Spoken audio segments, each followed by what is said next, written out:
नमस्कार, मैं हूं संजीव त्रिवेदी और मेरे साथ, जैसा कि आप देख सकते हैं, बहुत ही खास मेहमान पूर्व केंद्रीय मंत्री शाहनवाज हुसैन, भारतीय जनता पार्टी के राष्ट्रीय प्रवक्ता। और तमाम ऐसे सवाल जो हम लगातार उठाते हैं, खासतौर पर एनडीए से जुड़े हुए, जाहिर है कि उनके जवाब उन नेताओं से भी आने चाहिए जो चीज़ों को तय करते हैं। भारतीय जनता पार्टी की तरफ से बिहार चुनाव में बहुत शिद्दत से लगे शाहनवाज हुसैन अभी हाल ही बिहार से लौटकर भी आए हैं। और ऐसे में शाहनवाज साहब, सबसे बड़ा प्रश्न तो यही है, एनडीए, जितने भी हमारे दर्शक हैं सवाल ये करते रहते हैं, एक क्यों नहीं दिखता है बिहार में? क्या वजह है ऐसी कि वो जो एक रूप होना चाहिए एनडीए का, जिसमें एक चेहरा आपके सामने है, मैं बहुत ज़्यादा भीतर नहीं जा रहा हूँ, वो दृश्य क्यों नहीं आ रहा है? Bharatiya Janata party lead role क्यों नहीं ले रही है?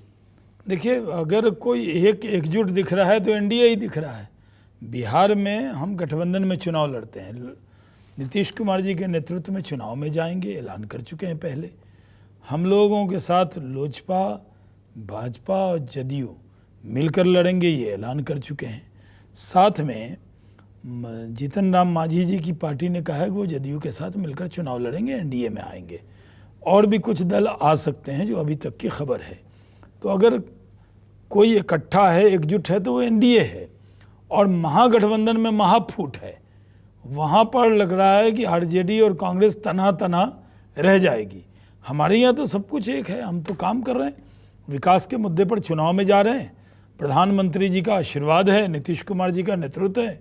नीतीश कुमार जी जैसा अनुभव वाला व्यक्ति, एक सौम्य, सभ्य, एक शालीन, एक अनुभव वाला व्यक्ति बिहार का मुख्यमंत्री है। और उन्होंने बिहार में शिल्पी की तरह काम किया है, एक मॉडर्न विश्वकर्मा की तरह काम किया है, बिहार को एक सही रास्ते पे ले गए हैं। और जब से नरेंद्र मोदी जी की सरकार आई, जो पिछले चुनाव में पैकेज का अनाउंसमेंट किया था, वो सब पुल हो गया। मैं ही भागलपुर गया था, बहुत दिन बाद गया था। गंगा जी पे एक समांतर पुल, और कोसी पे जो मेरा ड्रीम प्रोजेक्ट था, NH 106 पे समझिए कि 1400-1500 करोड़ का वो पुल बन रहा है, और बिहार का सबसे लंबा पुल होगा। तो वो नेपाल भी भागलपुर से बहुत नज़दीक हो जाएगा। इस तरह की बहुत सारी योजनाओं की घोषणा की है हमने, उस पर काम शुरू किया है। बिहार के अंदर लोगों को हमने एयरपोर्ट दिया दरभंगा के अंदर, अब वो नवंबर से शुरू हो जाएगी फ़्लाइट। अब एक भागलपुर के अंदर भी मैंने वादा किया है कि सबसे दूर पटना से अगर कोई शहर है तो वो भागलपुर है, सबसे बड़ा शहर है पटना के बाद, तो वहाँ भी न्यू ग्रीनफील्ड एयरपोर्ट बने, इसकी हम लोग अपेक्षा रखते हैं। तो बिहार में विकास ही विकास हो रहा है। और ये सही है कि जिससे जो काम करता है उसी से उम्मीद होती है, निकम्मों से कोई उम्मीद नहीं होती। आज लोगों को अगर शिकायत भी होगी थोड़ी, क्योंकि हम बहुत दिन से हुकूमत में हैं और जायज़ है, हमसे अपेक्षा भी होगी और हमसे उम्मीद भी होगी, तो हम उनकी उम्मीद पे खड़े उतरेंगे। हमने नारा दिया है आत्मनिर्भर बिहार, और भाजपा नरेंद्र मोदी जी के साथ उसकी गारंटी देती है। चलिए, तो आप जो बातें गिना रहे हैं विकास के कार्यों वाली, उस पर तो हमें आपसे बात करनी ही है। लेकिन जो पहला प्रश्न था, उसके पीछे वजह ये थी कि 2014 का मुझे वो वाकया याद है, किस तरह से बहुत सक्रिय रूप से आप लोगों ने लोक जनशक्ति पार्टी को एनडीए का हिस्सा बनाया था। उसमें से प्रमुख नेताओं में आप भी थे, और भी कुछ नेता। और पहली बातचीत मैंने ही शुरू की थी। तो जाहिर है जिम्मेदारी आज और भी ज़्यादा आपकी है, जब हम पाते हैं कि लोक जनशक्ति पार्टी के नेता जो हैं वो अपना अविश्वास नीतीश कुमार जी के खिलाफ व्यक्त करने में कहीं गुरेज नहीं करते हैं, राष्ट्रीय अध्यक्ष से लेकर के जो ज़मीन पर कार्य कर रहा है कार्यकर्ता। तो ऐसे में जाहिर है आप जैसे नेताओं की जिम्मेदारी बढ़ती है। ये क्या हो रहा है? देखिए, क्या है, जनता दल यू, लोजपा, भाजपा, हम सबका दल अलग है, हमारा झंडा अलग है, हमारे नेता अलग हैं, लेकिन हम गठबंधन में चुनाव लड़ रहे हैं, हमारा निशान अलग है। हर पार्टी चाहती है कि उसकी पार्टी ज़्यादा से ज़्यादा सीट पे लड़े। हमारे भी जो बीजेपी के कार्यकर्ता आते हैं वो कहते हैं साहब ये सीट भी लड़ना चाहिए, ये भी लड़ना चाहिए।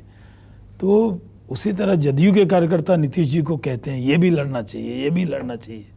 अब लोकसभा के चुनाव में हम 17-17-6 लड़े, और अब देखिए कि हमारी भी भागलपुर की सीट थी, वो गठबंधन में गई। तो गठबंधन धर्म निभाना होता है।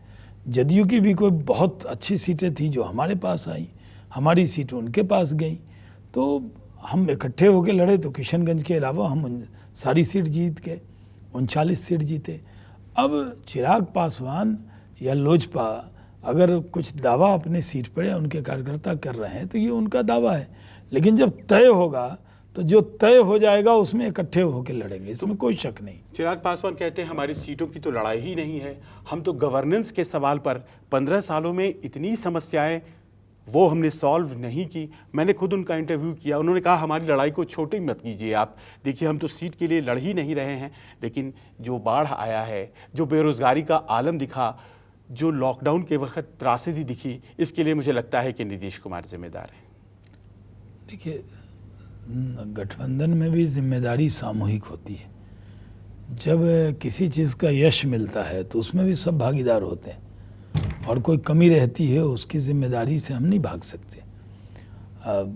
हम अगर नीतीश कुमार जी के नेतृत्व में हम सरकार चला रहे हैं तो हमें मुख्यमंत्री की इज्जत तो करनी होगी, जाहिर है, बिल्कुल। अगर हमें गठबंधन में ही चुनाव लड़ना है तो नेता जो कमांडर है, जिसके नेतृत्व में चुनाव में स्टेट में जाना है, वो ऐसे तो केंद्र से नरेंद्र मोदी जी की जो परफॉर्मेंस है, उनका जो काम है, उनसे जो प्यार करते हैं लोग, मैं तो देख रहा हूँ कि दलित समाज में जाइए, पिछड़ों में जाइए, जो पहले वोट कहलाता था कि इस नेता का वोट है, इस नेता का वोट है, वो मोदी मोदी बोलता है, क्योंकि अनाज दिया। कोरोना के टाइम में हर व्यक्ति को 5 किलो अनाज, 1 किलो दाल, नवंबर तक हर व्यक्ति की चिंता करना, अकाउंट में पैसा डालना, पूरी दुनिया में तबाही हो गई। लेकिन नरेंद्र मोदी जी ने जिस तरह से हैंडल किया, केसेस बड़े होंगे क्योंकि हमारा देश बहुत बड़ा है, लेकिन नरेंद्र मोदी जी, एक सौभाग्य था भारत को कि एक ऐसा नेता मिला जो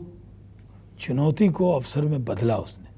और हमने कहा लोकल के लिए वोकल हो रहे हैं, आत्मनिर्भर भारत बनाना है, तो चुनौती बहुत बड़ी है। हम ये नहीं मानते कि चुनौती की कोई कमी, लेकिन जब एक बार आप किसी को नेता बनाते, जैसे आपके यहाँ जो संपादक होते हैं, तो उनसे हो सकता है कि आपको 2 चीज़ पे होगा, ये खबर चलनी चाहिए, नहीं चलनी चाहिए, ये होना चाहिए, चीख कर बोलना चाहिए, लड़ना चाहिए, ऐसे ऐसे बोलना चाहिए, वो करना चाहिए। सब आजकल तो होता है कि आपको ऐसे डिबेट करना चाहिए, ये मुद्दा लेना चाहिए, ये नहीं लेना चाहिए।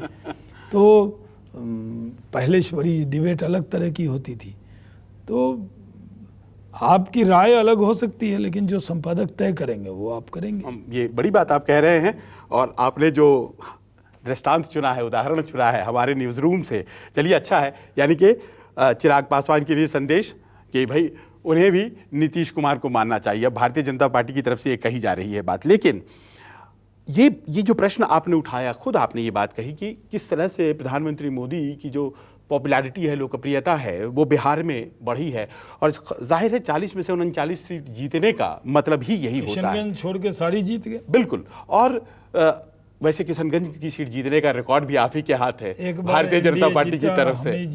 वो आप नहीं जीता है। तो ऐसे में ये प्रश्न भारतीय जनता पार्टी के सपोर्टर उठाते हैं। दुनिया की सबसे बड़ी पार्टी जिसे 15 सालों तक सत्ता बिहार में दिया गया, बीच में कुछ काल को छोड़ दें तो वो पार्टी जिसे बार बार 30 से ऊपर सीट जिताया है, 98 की बात कर ले या उसके बाद से लेकर 2019 तक की बात कर ले, ऐसा क्या है कि भारतीय जनता पार्टी के पास मुख्यमंत्री का चेहरा शाहनवाज नहीं हो सकते, रविशंकर प्रसाद नहीं हो सकते, गिरिराज सिंह नहीं हो सकते, नित्यानंद राय नहीं हो सकते? आप तो ऐसे नेता हैं, सन 98 से आप मंत्री रहे, उस वक्त जबकि कोई इतने कम उम्र में कैबिनेट मंत्री नहीं बना था, उस वक्त आप केंद्र में मंत्री थे अटल जी की सरकार में, आप मुख्यमंत्री के चेहरे नहीं हो सकते? ऐसा क्या है भारतीय जनता पार्टी में कि अपना चेहरा नहीं दे पा रहे? देखिए, गठबंधन धर्म होता है, और गठबंधन धर्म हम सबको निभाना होता है। और बिहार में एक बहुत अनुभव वाले व्यक्ति हमारे मुख्यमंत्री हैं, और सुशील मोदी जी डिप्टी सीएम हैं, मिलकर काम कर रहे हैं। बीच के दिनों में 1-1.5 साल हम लोग अलग रहे, उसमें जो कुछ एक दूसरे के लिए बोला, वो भी आजकल आरजेडी वाले उस बयानों को चलाते रहते हैं। तो हम अलग अलग थे तो हमारी राय बदली होगी, लेकिन हम सब की एक राय है कि हम गठबंधन में वहाँ चुनाव लड़ रहे हैं। इसलिए इस तरफ कोई भी नेता सोचता भी नहीं कि वो बिहार में मुख्यमंत्री का उम्मीदवार है। हम सब के लिए मुख्यमंत्री के उम्मीदवार नीतीश कुमार जी हैं और हम इकट्ठे चुनाव लड़ रहे हैं। ये सही है कि हम बंगाल में भी सरकार बनाने का ख्वाब देख रहे हैं, जहां हम बहुत दिनों से हमारे ख्वाब अधूरे थे, लेकिन अब वो पूरा होने वाला है।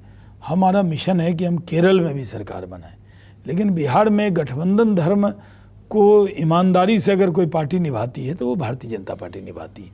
इसलिए अभी हम बीजेपी में काम करते हैं तो मेरे नेता नरेंद्र मोदी जी हैं, जदयू के लोगों के नेता नीतीश कुमार जी हैं और लोजपा के लोगों के नेता चिराग पासवान हैं, रामविलास पासवान हैं, लेकिन हम सब के मुख्यमंत्री के उम्मीदवार नीतीश कुमार जी हैं।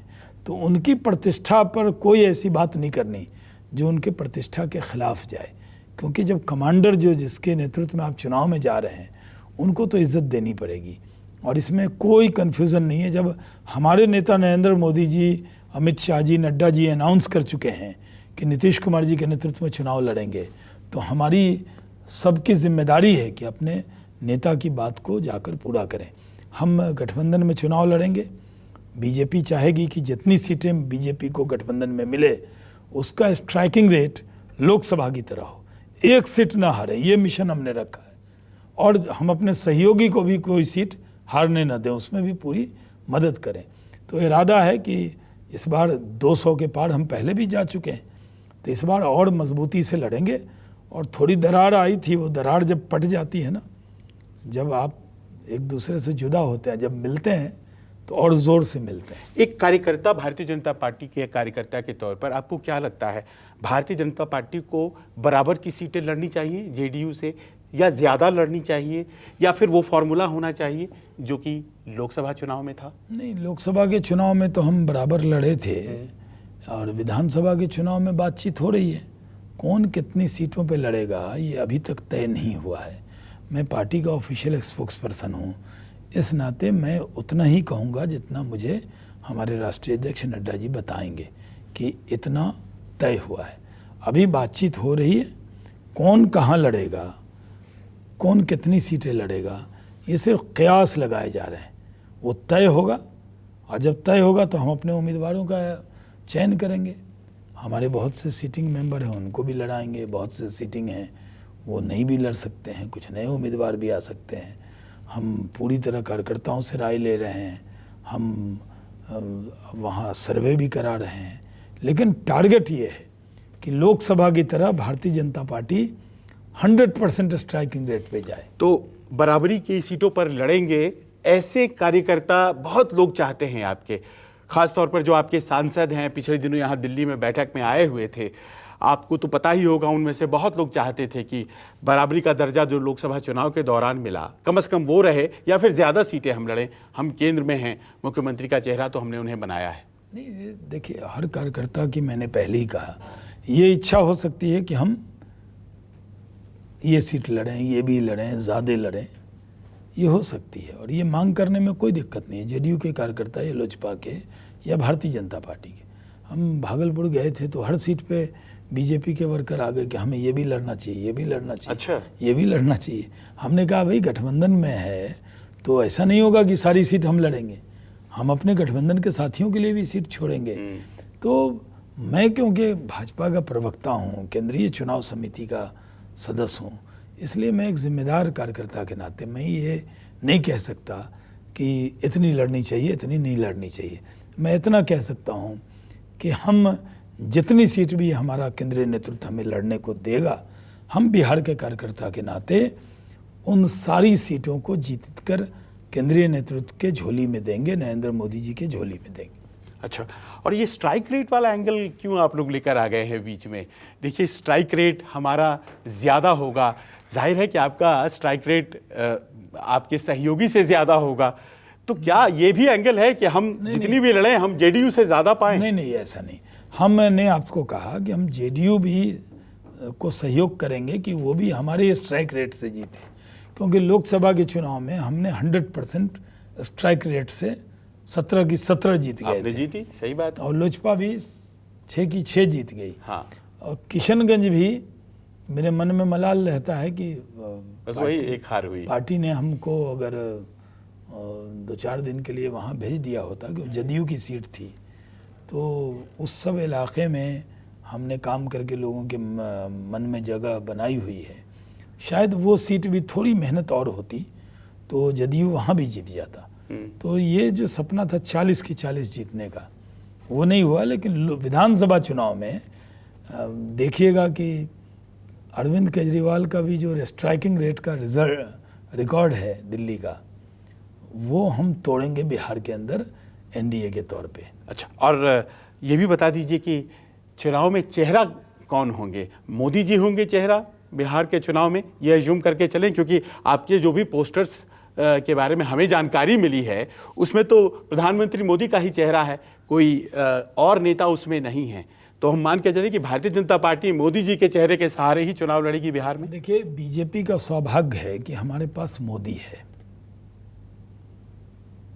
और मोदी जी का चेहरा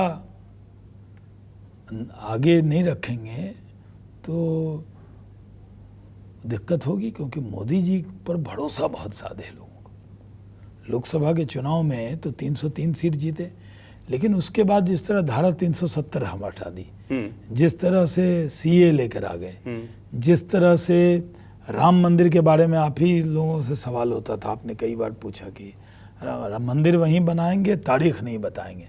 हमने तारीख भी बता दी, काम भी हो गया शुरू अदालत के निर्णय से, कहीं सांप्रदायिक सौहार्द भी नहीं बिगड़ा। हम सबका साथ, सबका विकास, सबका विश्वास, इस रास्ते पर आगे बढ़ रहे हैं। हम सबको लेकर चल रहे हैं, हम किसी को छोड़कर नहीं चल रहे हैं। समाज में जिन्होंने हमें वोट दिया हम उसकी भी चिंता करते हैं, और जिसने नहीं दिया उसको भी अपना बनाने का काम करते हैं। तो ये जो है, नीतीश जी कहते थे न्याय के साथ विकास, हम उसमें और जोड़ते हैं न्याय और सौहार्द के साथ विकास, यानी सबका साथ, सबका विकास, सबका विश्वास। तो मोदी जी का चेहरा है, उसको लेकर जा रहे हैं। मुख्यमंत्री तो हमारे नीतीश कुमार जी होंगे, सुशील मोदी जी डिप्टी सीएम है, लेकिन बीजेपी का कैंपेन हो रहा है तो हम उनकी तस्वीर लगा रहे हैं। प्रधानमंत्री मोदी के चेहरे पे चुनाव होगा। नहीं, जदयू के लोग नीतीश कुमार जी का लगा रहे हैं, लोजपा के लोग चिराग जी, रामविलास जी का लगा रहे हैं, लेकिन मुख्यमंत्री के उम्मीदवार हमारे नीतीश कुमार हैं। और हम सबका सौभाग्य है कि हमें एनडीए को नरेंद्र मोदी जैसा नेता मिला, तो उनका चेहरा हम उपयोग नहीं करेंगे तो कौन करेगा? चलिए, तो आपने स्पष्ट कर दिया, प्रधानमंत्री नरेंद्र मोदी का चेहरा ही भारतीय जनता पार्टी के कैंपेन का प्रमुख चेहरा होगा।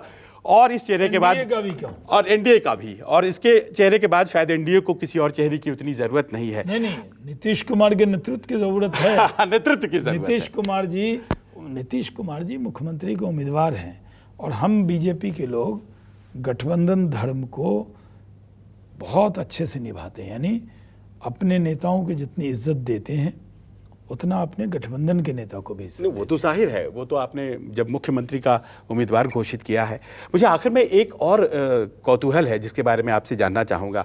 आप जब केंद्र में मंत्री थे, और मुझे अच्छी तरह याद है उस वक्त आपके पीएस हुआ करते थे गुप्तेश्वर पांडे, आईपीएस अधिकारी, जिन्होंने डीजीपी का पद भी संभाला और कल उन्होंने इस्तीफा भी दे दिया। ये बड़ा अजीब संयोग है। उसी चुनाव में आप एक तरह से प्रभारियों में से एक हैं, आप कंडक्ट करने वालों में से एक हैं भारतीय जनता पार्टी की तरफ से एनडीए गठबंधन में, और उन्होंने इस्तीफा देकर के ऐसा लग रहा है कि चुनाव लड़ने जा रहे हैं। मतलब ये आपके अंदर क्या भावनाएं हैं? आप जब देख रहे हैं ब्यूरोक्रेसी से लोग भी आ जा रहे हैं, आपके अंदर काम किए हुए लोग आ रहे हैं, बहुत अच्छी बात। तो आपको लगता है कि राजनीति में, देखिए पॉलिटिक्स में जब तक वैक्यूम होता है, जितने अच्छे लोग आए उतना अच्छा है। और गुप्तेश्वर पांडे एक बेहतरीन ऑफिसर के तौर पे काम उन्होंने बिहार में किया, केंद्र में हमारे साथ ओएसडी के तौर पे सिविल एविएशन मिनिस्ट्री और टेक्सटाइल में काम किया।